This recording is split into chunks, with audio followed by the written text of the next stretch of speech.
welcome to Bella TV. My name is Jennifer, and I am joined by actress Miranda Frigon. Miranda, welcome to Bella TV. Thank you for having me. Of course. So let's dive right in. I'm a huge sci-fi horror buff, and you were on a new hit TV show, Day of the Dead, on SyFy. So for anyone who hasn't seen the show yet, give us a little background and tell us about your character and kind of the premise of the show. Sure. So the premise of the show is it follows six strangers, a bunch of survivors on their journey, and they're having to find a way to put aside their personal agendas and political views and all of that and find a way to work together in order to save their loved ones, themselves, and the town from a zombie apocalypse. Right. So this is essentially post-zombie apocalypse, and now it's all just about survival.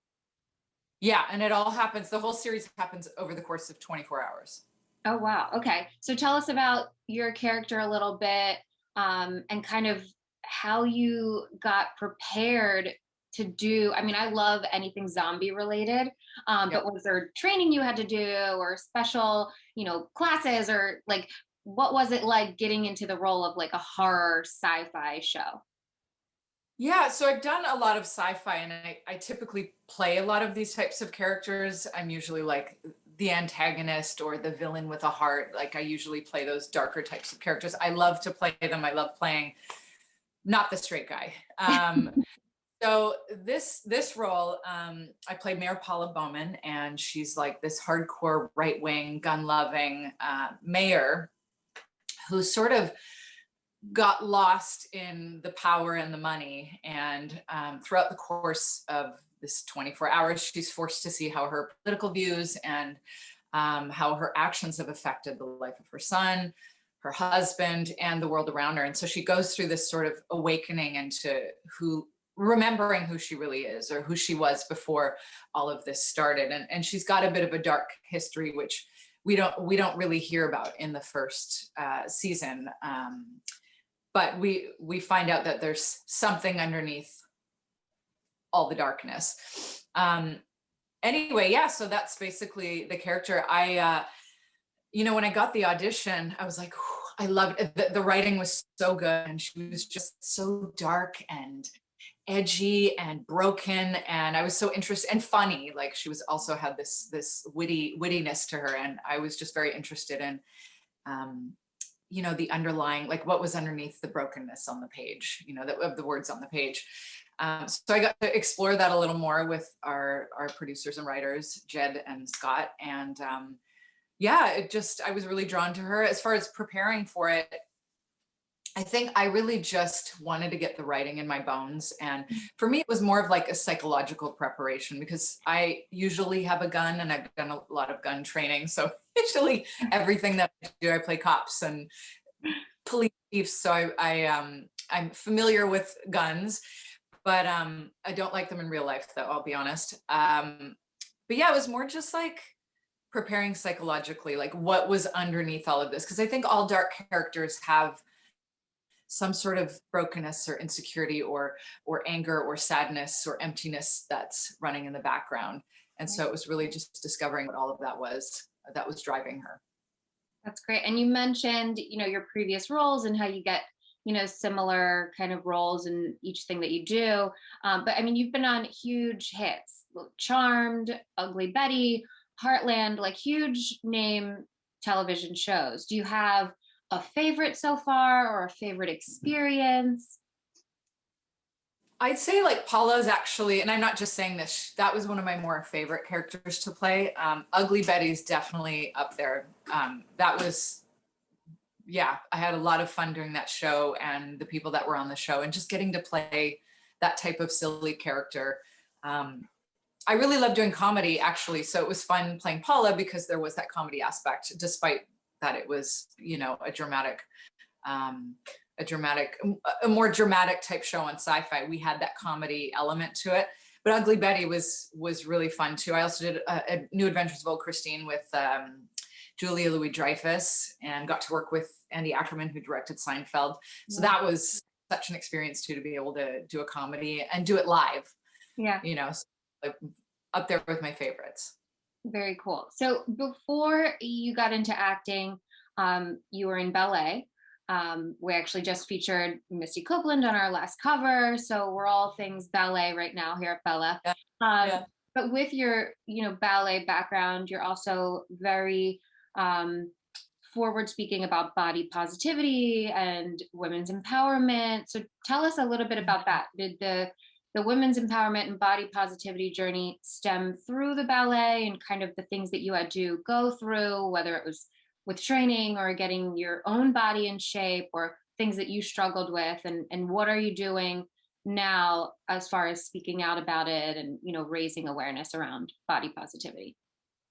Yeah. So I think, every woman has their own experience with body shame, whether, whatever it looks like. And I can't speak to anyone else's experience. I can only speak to mine. But I did grow up in the world of gymnastics and ballet. And so, especially specifically with ballet, you're in a room filled with mirrors. And so you can't help but compare yourself to others. And also back then, I'm not going to age myself, but the teachers were not that kind. And they did outwardly compare you or tell you you were to this or to that. And so I sort of built my self-esteem around what marks I would get in my examinations, because I did like Royal Academy, ballet and Cicchetti, all the like structured things. I was always being told how to fix my body instead of like loving it and feeling empowered. And so I think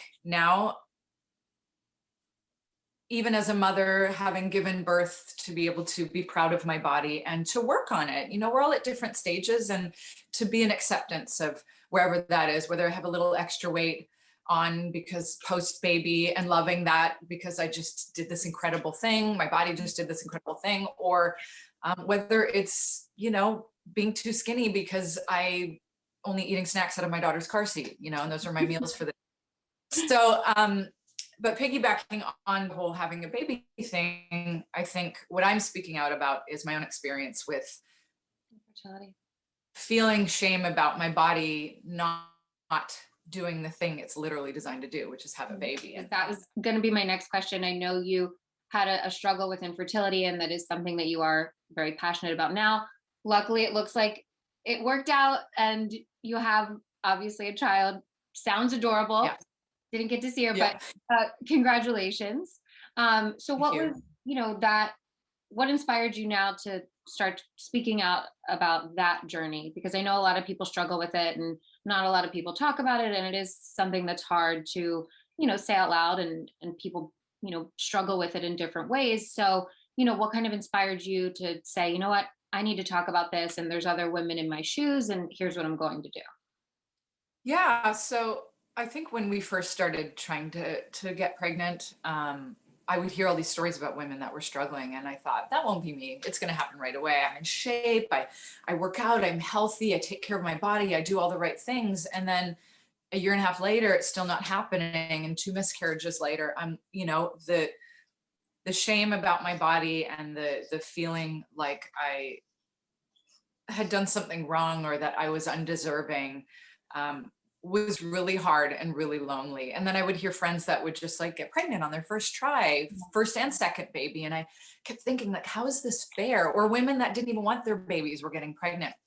And so I had to really embrace and come to a place of acceptance. And I think where I landed was that I really believe that our struggles are here to help us. And I get emotional when I talk about this, but the mother that I am and the person that I am today is so vastly different than, pre-baby, because I had to look at some of my biggest issues of like trying to control the world and the anxiety I felt, and all of the things that were actually bleeding into all of my other relationships were serious issues in my life. And the struggle I had to getting pregnant, of not being in control of this thing, of letting go and of living in acceptance and finding a way to learn from whatever my struggle was actually a really beautiful journey. And now looking back, I see how it was there to help me. I think she was teaching me before she ever came along, and I'm a better person for it. And now going through the journey again, yeah, it sucks every month. It sucks paying all the money for fertility treatments and having them fail and all the tears and every month waiting. Um, but I do know that this is also here to help me, and I am growing, whether that baby comes or not. Our journeys all look different. Our struggles all look different. And I think I want to empower women to embrace, surrender, love themselves through it, and trust their struggles, because I believe they're here to help us. Well, kudos to you for, even being able to speak about it and, sharing your journey. That's obviously very painful. But especially using, the platform that you have to be able to talk about these things and get the message out to women who maybe feel like they don't have anywhere else to go, or, anyone that they can look to and say, okay, well, she went through it and, this is her story. And so kudos to you. Congratulations. What can we expect from you in the future, coming up? Do you have any projects in the pipeline? Anything exciting you want to share? Well, I have my latest Aurora Tea Garden movie that we just finished filming in Vancouver. That's airing in February of this year, so next month. That's coming up, and I actually have a show that I'm pitching. I'm not going to say too much about it, but it's a design show, because I also do interior design. Okay. I've paired up with my friend Mary Lou Henner, who's a big celeb. She was on Taxi back in the day and a million other shows. And so we've been pitching this new show, and we have some interest. So that would be amazing. And it involves children, and it's all about fun and hope and family and spirituality and all of that. So that's something that I'm really pursuing right now. Other than that, I've just sort of come home for the holidays and wanted to spend time with my family. And we'll see what 2020 holds. 2022 holds. 2020. Already 2022. Yeah. Well, congrats on all your successes so far. And thank you for sharing your story and your journey.